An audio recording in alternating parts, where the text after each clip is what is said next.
নব বই নহল আমরা মেয়ের আর কোনো মূল্যায়ন নাই, বিশেষ করে স্বামীর কাছে। একটা মেয়ের কোনো বাড়ি ঘরও নাই।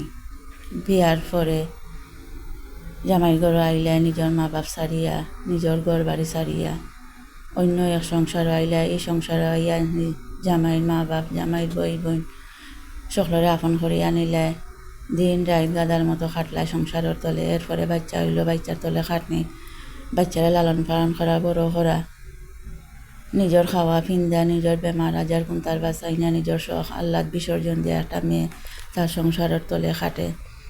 রীতিমতো একটা চাকরানির মতো খাটা লাগে একটা সংসারের। তার বাদেও জামাইয়ের কাছে কোনো মিলবে না। চুন থেকে পান থেকে চুন খসলে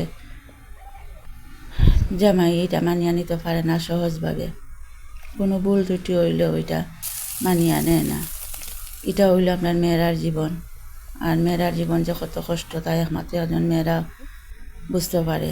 আমরা সিলেটের ভাষায় একটা কথা আছে, গাঙ্গর মুড়োর খাপ না, জামাই হয় না কোনো দিন আপনা।